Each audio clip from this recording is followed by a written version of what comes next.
건강한 한 주 보내셨습니까? 여러분의 건강지킴이 TV닥터 인사이드 곽동원입니다. 봄이 왔습니다. 옷은 얇아졌는데 아직 마스크를 벗지는 못하고 있습니다. 언젠가는 벗으실 테니까요. 마스크 벗고 나면 우리가 준비를 해야 하는 게 있죠. 바로 피부 관리입니다. 봄철 피부 관리 어떻게 해야 할지, 특히 신경 쓰이는 색소 질환들 어떻게 처리를 해야 할지 오늘 알려드리겠습니다. 봄은 사계절 중에 여름 다음으로 햇살이 아주 강하고 상대 습도는 가장 낮은 계절입니다. 옷은 얇아지고 야외 활동은 많아지죠. 피부 트러블이 많아질 수밖에 없습니다. 이런 계절을 어떻게 우리는 피부 관리를 하면 좋을까요? 이분께 여쭤보겠습니다.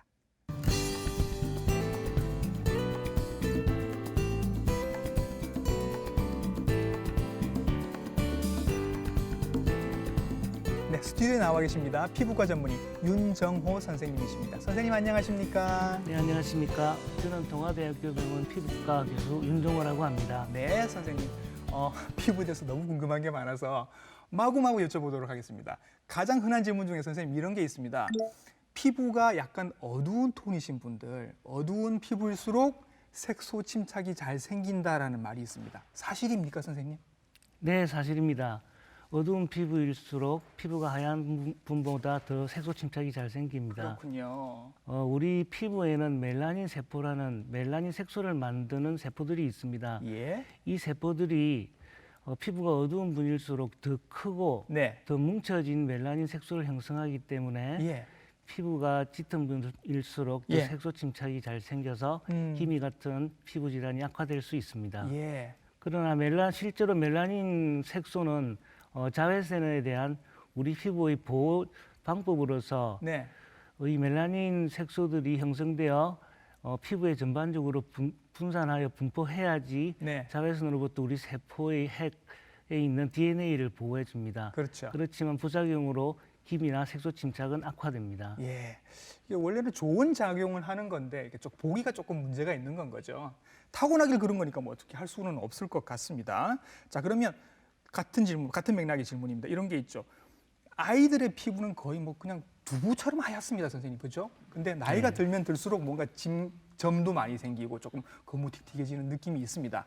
나이가 들면서 색소 침착이 생기는 건 확실합니까? 네, 나이가 들면 들수록 노화 과정이 진행되고 자외선을 오랜 기간 축적되어 받아왔기 때문에 색소 침착적 기미나 노인성 흑자와 같은 잡티들이 잘 생깁니다. 예.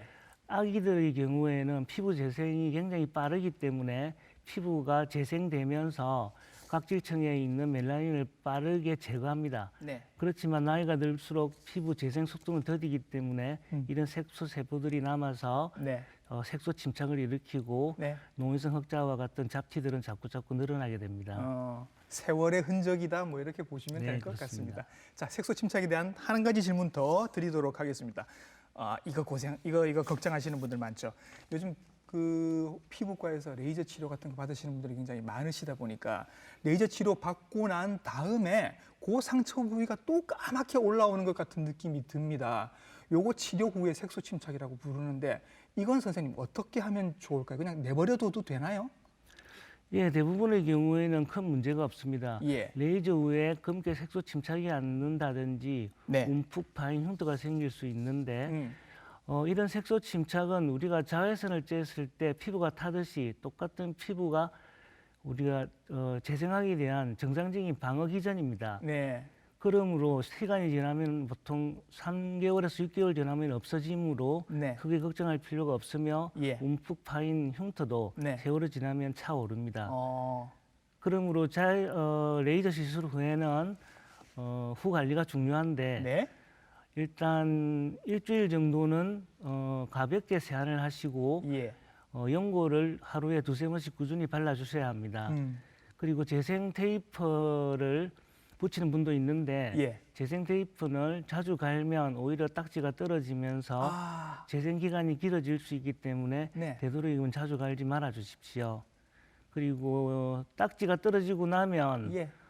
선크림을 꼭 발라주셔야 합니다. 네. 딱지가 떨어진 후 자외선을 쬐게 되면 이런 점들이 재발할 가능성이 높고 네. 하기 때문에 자외선 차단제를 발라주시는 게 좋습니다. 치료받고 난 다음에 사실은 점을 빼려고 레이저를 받았는데 거기에 또 뭐가 까맣게 올라오는 것 같으니까 굉장히 불안하실 텐데 요거는 방금 말씀하셨던 요런 관리만 잘 받으시면 3개월 내지 6개월이 되면 없어진다. 걱정하지 네. 말고 관리만 잘 하시라 이 말씀이신 거죠? 예, 좀 더 걱정되시는 분들은 예. 재생크림이나 레티노익 산이 들어있는 네. 그런 비타민 A 크림 같은 것을 발라주면 도움이 됩니다. 예.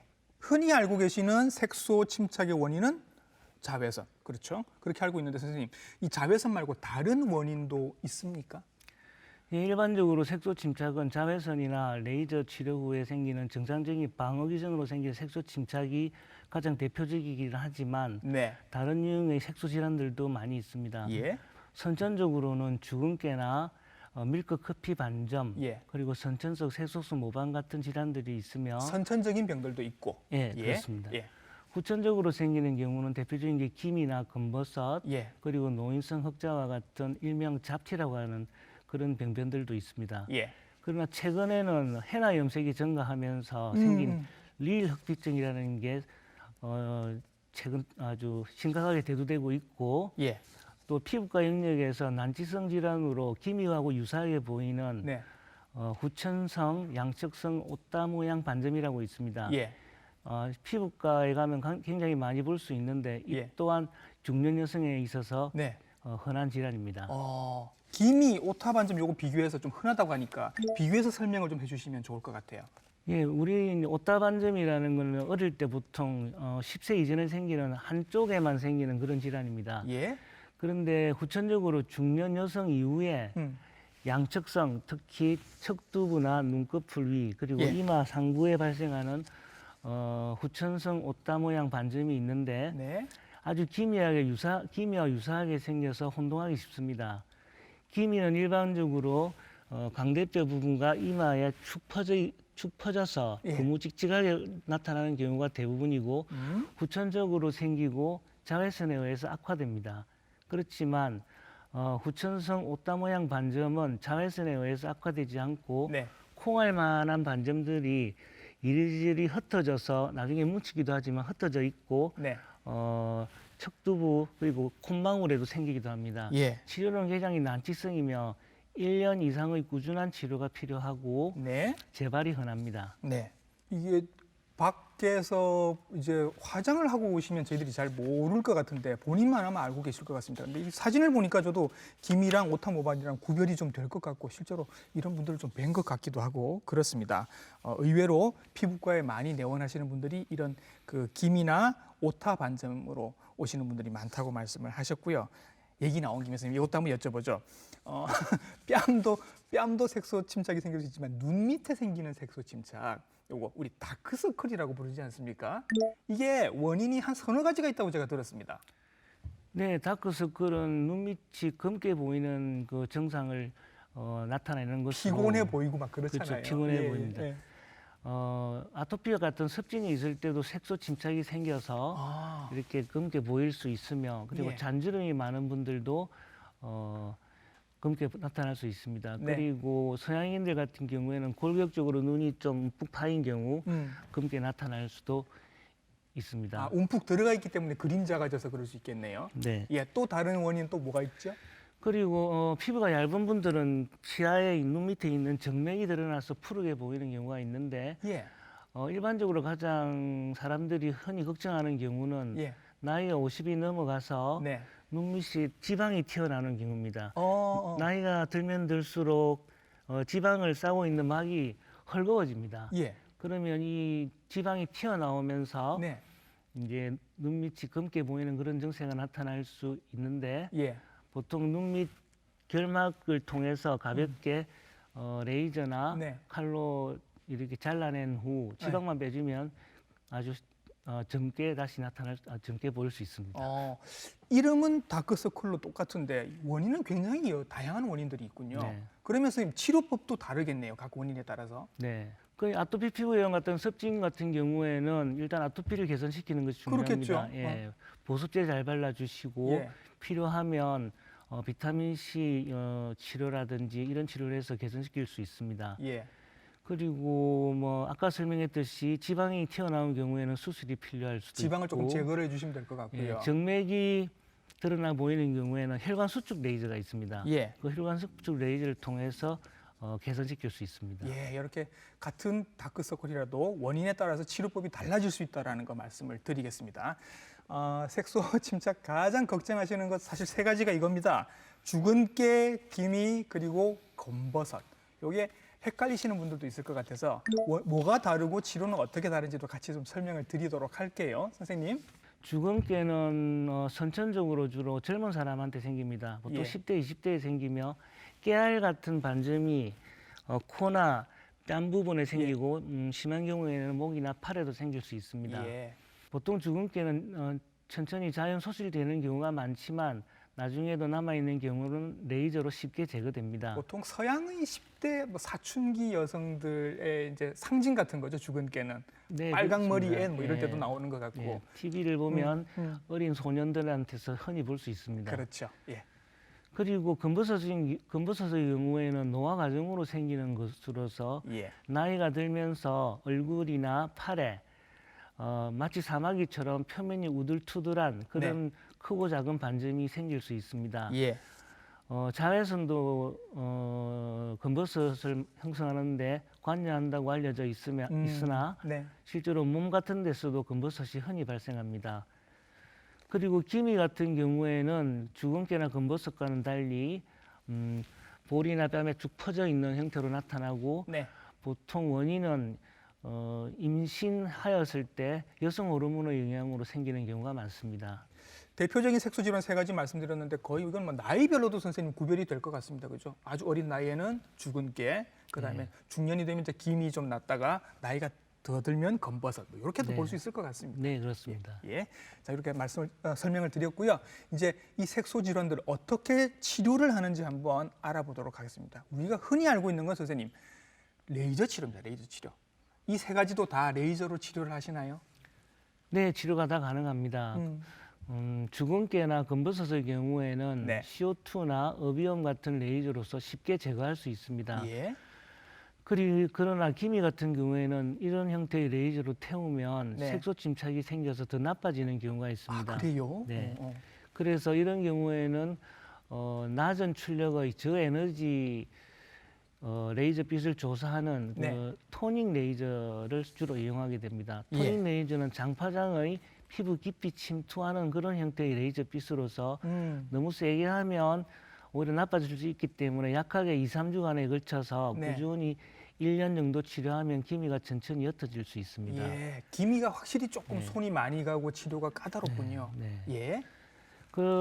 그리고 비타민 C 투입 치료 같은 것도 도움이 되는데 예. 비타민 C는 멜라닌 색소를 억제하고 항산화 효과가 있어서 예. 이런 레이저와 병행해서 비타민 C를 피부에 투입시켜주면 예.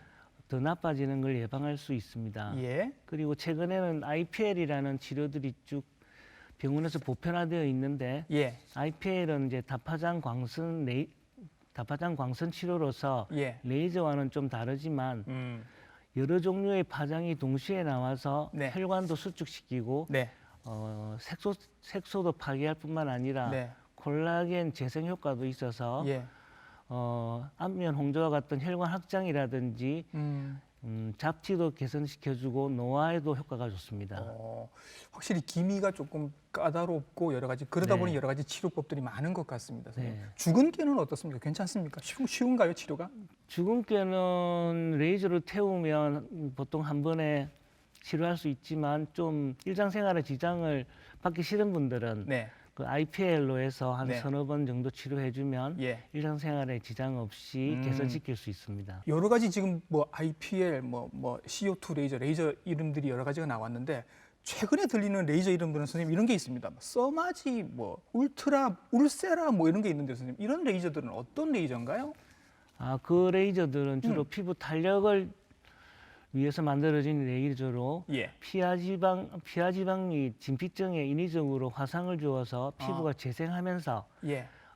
피부 노화로 인해서 늘어진 피부에 탄력을 주는 그런 계통의 치료로 색소 질환 치료와는 다릅니다. 색소랑은 관계없이 피부 탄력, 뭐 네. 주름 개선 이런 데 그렇습니다. 쓰는 네. 레이저들이군요. 네. 같은 레이저인데 효과가 이렇게 다르고 용도가 이렇게 다릅니다. 네. 그리고 얘기 또 나온 김에 아까 선생님 비타민 C를 이렇게 투입하신다고 얘기했는데 그건 기계를 통해서 비타민 C를 막 투입을 하는 건가요? 예, 비타민 C는 실제로 먹거나 발라가지고는 흡수가 잘 되지 않습니다. 그래요? 네, 그래서 인위적으로 병원에서는 네. 비타민 C를 투입하는 이온 영동 치료라고 있습니다. 예. 이걸 바이탈 이온트라고도 하는데 예. 인위적으로 비타민 C를 투입해주면 네. 멜라닌 세포로부터 멜라닌 형성하는 것을 억제해서 색소성 질환이 나빠지는 것을 예. 막아줍니다. 예, 예. 그래서 보통 이제 비타민을 피부로 흡수가 잘 안 돼서 이제 막 고용량으로 드시는 분들도 계시고 네. 선생님은 이제 피부에다가 바로 이렇게 기계를 통해서 비타민을 억지로 이렇게 쑤셔 넣어주는 사실은 네. 그런 방법인 거죠. 네. 예, 예. 그런 방법도 있고 또 있으면 이건 어떻습니까? 콜라겐, 이게 색소랑은 조금 관계가 없는 건데 콜라겐도 왜 이제 돼지 껍데기 같은 거 먹으면 콜라겐이 이게 생성이 되지 않을까 이런 생각으로 이제 드셨는데 사실 그게 효과가 별로 없다라고 얘기가 됐던 건데 요즘은 뭐 먹는 콜라겐, 바르는 콜라겐 이런 게 자꾸 지금 나오는 것 같아서 이런 것도 효과가 있을까 그냥 얘기 나온 김에 한번 여쭤봅니다. 콜라겐을 먹거나 발라가지고는 저는 크게 효과가 없다고 생각합니다. 아 그래요? 병원에서는 이제 필러라고 해서 네. 하이알루로닉 산이라든지 이런 형태의 피부 진피에 있는 성분을 인위적으로 이런 굵은 주름에 해서 넣어주는 경우가 있습니다. 예. 이런 형태의 치료는 주름 개선에 도움이 될 걸로 생각되지만 네. 먹는 콜라겐이 네. 그렇게 주름에 도움이 될 거라고 생각하지 않습니다. 예, 예. 뭐 검색해 보니까 하도 비타민 C 뭐가 많이 나오고 콜라겐 뭐가 많이 나와서 한번 여쭤봤습니다. 참고로 하셨으면 좋겠습니다. 자, 색소 침착에 레이저 그리고 먹는 약. 또 이제 많이 쓰시는 게 바르는 연고들입니다. 뭐 흔히 구해서 많이 쓰시고 계실 것 같습니다. 뭐 도미땡, 멜라땡, 뭐 스티땡 뭐 이런 것들이 있는데 지금 이런 연고들 효과 있는 거죠? 예, 바르는 연고도 효과는 있습니다. 그 하이드로키논 연고나 레티노이드 크림이 시중에 많이 유통되고 있는데 네. 하이드로킨 연고인 경우에는 수백 년 전부터 인도의 귀족 여성들이 미백 크림으로 오랜 기간 발라왔습니다. 아하. 그리고 레티노이드 연고는 주로 여드름 치료제로 개발되어졌는데 피지 형성을 억제하고 염증을 완화시킬 뿐 아니라 모낭의 정식을 억제시켜서 여드름 효과가 있는 것으로 알려져 있습니다. 네. 그렇지만 멜라닌 세포 형성을 억제하고 피부가 각화하는 과정을 안정화시키며 콜라겐 합성을 증가시켜서 네. 진피층에서 노화가 되는 것을 막아줍니다. 예. 따라서 비타민 A 제제인 레티노이산은 노화 억제 효과뿐만 아니라 여드름 개선 및 색소 침착 효과를 억제하는 색소 억제 효과가 있어서 네. 기미에도 효과가 있습니다. 그 외에 비타민 C 크림이 있는데 예. 비타민 C 크림은 항산화제로서 네. 활성산소의 억제를 하게 되고 예. 또 멜라닌 세포에서 멜라닌을 만들고 나는 과정을 차단하여 기미에도 효과가 있습니다. 예.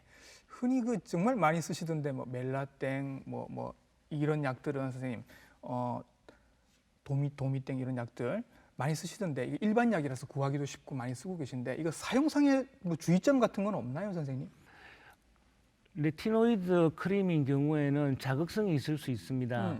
그래서 만약에 갑자기 따갑다든지 하는 느낌이 들 때는 네. 3, 4일 정도 쉬었다가 다시 바르는 형태를 필요할 때도 있고 네.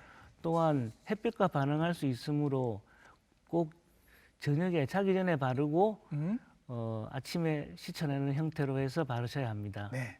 이런 주의사항을 꼭 잘 지키셔야 효과를 보실 수 있을 것 같습니다. 자, 색소 침착의 원인 그리고 치료까지 알아봤습니다. 이제는 색소 침착이랑 조금 다른데 이것도 굉장히 고통받고 계신 분들이 많습니다. 저도 약간 있습니다.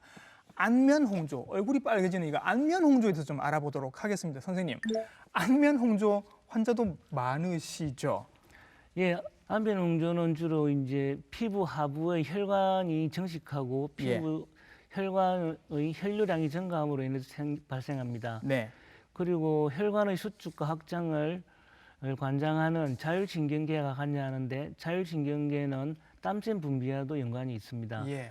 따라서 폐경기 여성에 있어서 안면 홍조가 있는 경우에는 네. 땀을 많이 흘리는 경우가 많습니다. 예.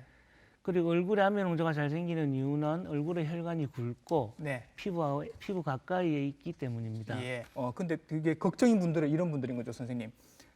확 왔다가 사라지면 괜찮은데 계속 되는 분들입니다. 하루 종일. 이런 분들은 정말 힘드시잖아요. 이런 분들도 계시죠. 네, 지속적으로 안면 홍조가 생기는 경우도 있습니다. 안면 홍조는 생리적으로 화가 나거나 당황했을 때 네. 발생할 수 있고 뜨거운 음료를 먹어서 심부 온도가 증가했을 때도 혈관이 확장되어 나타날 수 있습니다. 예. 그러나 지속적으로 안면 홍조가 나타나는 경우가 있는데 예. 보통은 폐경기 여성에 있어서 여성 호르몬의 감소로 인해서 발생할 수 있습니다. 그리고 고혈압약이나 고지혈증 약을 드시는 분 중에서 안면 홍조증이 발생하는 경우도 있고 술을 드셨을 때 알코올이 분해되면서 생기는 아세탈데히드가 그렇죠. 대사되지 못해서 안면 홍조가 생기기도 합니다. 아. 물론 드물지만 위장관 암이나 폐암에서 생기는 유암종이 세로토닌을 분비함으로 해서 예. 안면 홍조가 생기기도 합니다. 그렇죠. 이런 뭐 다양한 원인들 우리가 뻔하게 알고 있는 거 열 이렇게 받았을 때 부끄러울 때 술 마셨을 때 뭐 이럴 때 붉어지는 건 사실 당연한 건데 이게 너무 오래 가시는 분들은 굉장히 이걸로 인해서 고통을 받으실 수 있죠. 그래서 안면 홍조를 검색해 보면 검색량이 굉장히 많고 연관 검색으로 따라 나오는 병명이 하나가 있습니다. 주사라는 병인데요, 선생님. 이게 왜 술 먹고 이렇게 하는 그 주사 말고요. 그 얼굴이 빨개지는 병이 있는 거죠. 이게 이름도 뭐 장미진이라고도 부르고 주사라고도 부른다고 하는데 요거 좀 설명을 해 주시죠. 주사는 이제 코와 뺨 주변에 혈관이 정식하면서 빨개지고 심한 경우에는 고름, 농포까지 생길 수 있는 그런 질환입니다. 네. 대표적으로 산타크로스 할아버지의 딸기코가 아주 난치성의 만성 주사병변의 하나입니다. 주사는 여러 가지 자극에 의해서 예를 들어서 햇볕이라든지 뜨거운 열기 그리고 자극이 되는 음식 네. 그런 지나친 자극이 지속적으로 되면은 혈관이 확장되어서 이 혈관들이 축 늘어진 상태로 다시 수축되지 않는 상태로 유지가 될 수 있습니다. 예. 이런 기간이 오랫동안 지속되면 주사와 같이 피부 혈관이 점점 더 굵어지고 농포와 같은 그런 병변이 나타날 수 있습니다.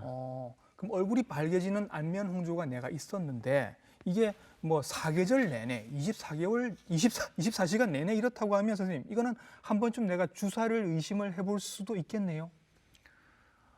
굉장히 드물지만 주사의 원인 중에 하나가 안면 홍조를 방치해둔 상태로 오랜 동안 두는 경우에 주사가 생길 수 있습니다. 그렇구나. 그래서 점점 이게 점점 더 심해지면 나중에 지금 사진에서 보면 저는 이게 그 굉장히 심한 여드름인 줄 알았거든요. 그럼 여드름 환자라고 나는 생각을 해서 내가 이 나이에도 여드름이 오나 이렇게 생각을 했는데 알고 봤더니 주사더라 이런 진단을 받으실 수도 있겠네요.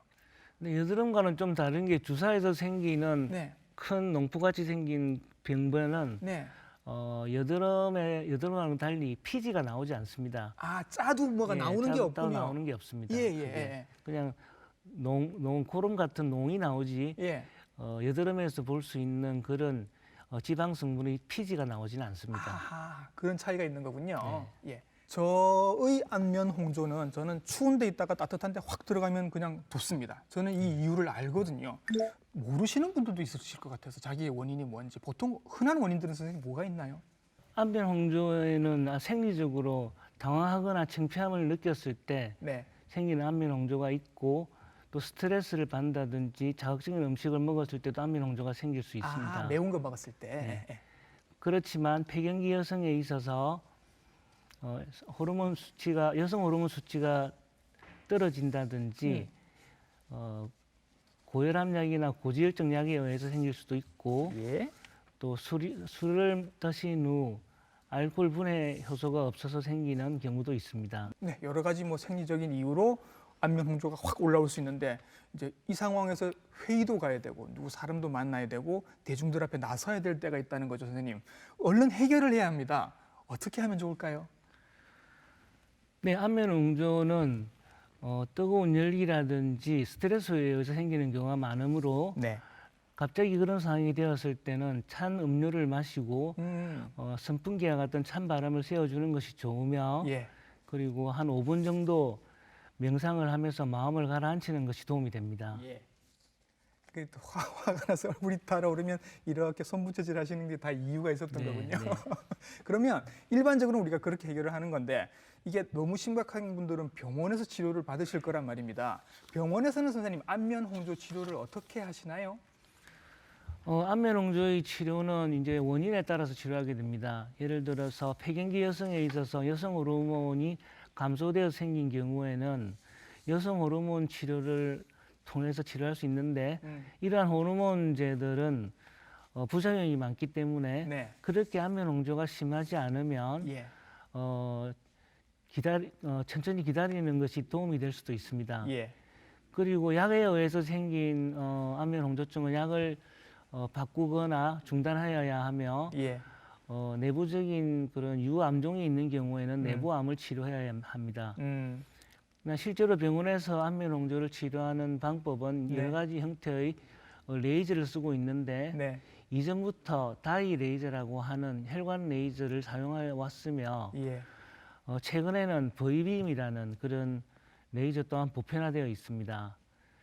그리고 그 외에도 IPL이나 IPL 같은 치료들 또한 도움이 됩니다. 예. 안면 홍조도 레이저로 치료를 하고 계시는 것 같습니다. 그러면 평소에 안면 홍조 있으신 분들은 사실은 피부도 조금 거칠거칠하고 건조하신 것 같은데 이분들 평소에 피부 관리를 좀 하셔야 안면 홍조에도 도움이 될 것 같은데요. 이 안면 홍조에서 피부 관리는 도움이 되지만 평소에 생활 습관을 바꾸는 것이 중요합니다.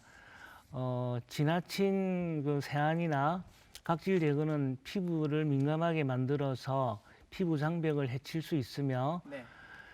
세안을 할 때는 되도록이면 너무 뜨겁거나 차갑지 않은 미지근한 물로 세안을 하는 것이 좋습니다. 예. 그리고 자극성이 있는 비누나 알코올 성분이 들어있는 비누 같은 거 스킨로션, 그죠? 네, 스킨로션이나 네. 스트링전트를 피하는 것이 좋고 예. 자외선 차단제를 꼭 발라야 하는데 특히 자외선 A가 진피까지 통과하여 예. 혈관에 영향을 주므로 예. 자외선 차단제를 반드시 발라주셔야 합니다. 예. 이게 얘기 나온 김에 선생님 아주 그러면 피부과 선생님들은 자외선 차단제 얘기를 잊지 않고 꼭 하신단 말씀입니다. 그래서 굉장히 많은 제품들도 지금 나와 있고 또 작년에 쓰시던 것도 뭐 아직 남아 있을 텐데 선생님 SPF, PA 수치 어느 정도 이상을 쓰시는 게 좋을까요? SPF는 자외선 B에 대한 차단 지수이고 예. PA는 자외선 A에 대한 차단 지수입니다. 네. 실제로 SPF 15 정도면 네. 93% 정도의 차단 효과가 있으며 예. SPF 30인 경우에는 97% 효과가 있습니다. 예. SPF 10 이상은 그렇게 큰 차이가 없으므로 아. 오히려 피부 자극을 줄 수 있는 너무 강한 자외선 차단제를 꼭 바르실 필요는 없고 예. SPF 15에서 20 정도면 적당합니다. 아, 그럼 PA 지수는 어떤가요? 뭐 1 플러스, 2 플러스 이렇게 나와 있던데. PA 지수는 자외선 A에 대한 차단 지수로 예. 1 플러스는 효과가 낮음이고 예. 2 플러스는 효과가 보통 그리고 예. 3 플러스는 효과가 좋음이며 예. 플러스가 4개이면 아주 좋음입니다. 예. 4개는 2 플러스 또는 3 플러스 정도면 충분합니다. 아, 그래요? 저는 이것도 모르고 그냥 SPF 수치가 높으면 무조건 네. 좋은 거라고 생각했는데 그냥 50 막 사고 이랬거든요. 꼭 그럴 필요는 없다는 네, 그럴 말씀이신 필요는 거죠. 없습니다. 실제로 차이가 그렇게 많지도 않습니다. 지금 보니까 그렇죠. 그래프를 보면 93%, 96%, 뭐 97.5%요 정도 차이밖에 안 납니다. 네. 그러면 이런 질문을 또 하게 되겠네요. 그러면 자외선 차단제를 선생님 센 거를 한 번에 바르는 게 좋은가요? 아니면 약한 걸 여러 번 바르는 게 좋을까요? 자외선 차단제는 보통 효과는 한 2시간 정도 두세 시간 지속되기 때문에 두세 시간마다 더 빨라야 하는데 예. 우리가 실제로 자외선 차단 지수를 측정할 때는 피부의 제곱 센티미터당 2mg 정도의 차단제를 바르고 측정합니다. 네. 그렇지만 일반적으로 우리 사람들이 자외선 차단제를 바를 때는 네. 0.5에서 1mg밖에 바르지 않습니다. 너무 아껴 쓰신다는 네. 말씀이신 거죠. 그러니까 실제로 3배 정도 더 발라야지 효과가 예. 납니다. 보통은 이제 500원짜리 동전 두께로 발라라는 그런 경우가 있고 500원짜리 동전. 예, 쉽게 생각하면 손가락 끝에 핑거 팁에 이만큼 있는데 이거를 거덕해서 예. 2번 정도는 이래 얼굴이나 이래 얼굴에 발라줘야지 충분한 양이라고 할 수 있습니다. 그 정도면 뭐 얼굴이 하얘질 정도로 발라야 될 것 네. 같은데요. 그리고 2시간 정도 지나면 자외선 차단제 효과가 떨어지니 예. 다시 덧발라 주셔야 합니다. 생각보다 많이 그리고 자주 발라야 효과가 있는 거였네요. 네네. 예. 자, 색소 질환부터 시작해서 안면 홍조까지 여러 가지 말씀들을 해주셨는데 이제 마지막으로 정리를 하겠습니다. 봄철에 우리 피부 관리 선생님 뭉뚱그려서 어떻게 관리를 하면 좋을까요? 봄철에는 야외 활동이 증가하면서 여름보다 오히려 자외선에 대한 노출하는 시간이 길어질 수 있습니다. 예. 그리고 황사나 꽃가루와 같은 알레르기가 생길 가능성이 높으니 예. 마스크를 착용하여 주시는 게 좋습니다. 그리고 자외선을 차단하기 위해서는 선크림을 꼭 바르시고 되도록이면 옷을 껴입어서 네. 피부 노출을 피하도록 하십시오. 네. 그리고 외출 후 자기 전에 저자극성 비누로 저자극성 비누를 이용해서 미지근한 물로 땀이나 노폐물로 차 있는 피부를 깨끗이 씻어서 네. 피부를 건강하게 유지하시기 바랍니다. 예. 오늘 나오셔서 봄철 피부 관리에 대해서 여러 가지 좋은 말씀들, 많은 조언들 해주셨습니다. 피부과 전문의 윤정호 선생님이셨습니다. 선생님 오늘 수고 많으셨습니다. 네, 감사합니다. 네. 자, 계속 마스크를 쓰는 생활을 일상화하다 보니 선크림도 잘 안 바르시는 분들이 계신다고 하는데 마스크는 비말 차단용이지 자외선 차단용이 절대 아니라는 거 한 번 더 말씀을 드리겠습니다. 오늘 보신 방송 부산님 홈페이지와 유튜브 채널을 통해서 다시 보실 수 있습니다. 김탁들 인사이드 다음 주에 인사드리겠습니다. 감사합니다.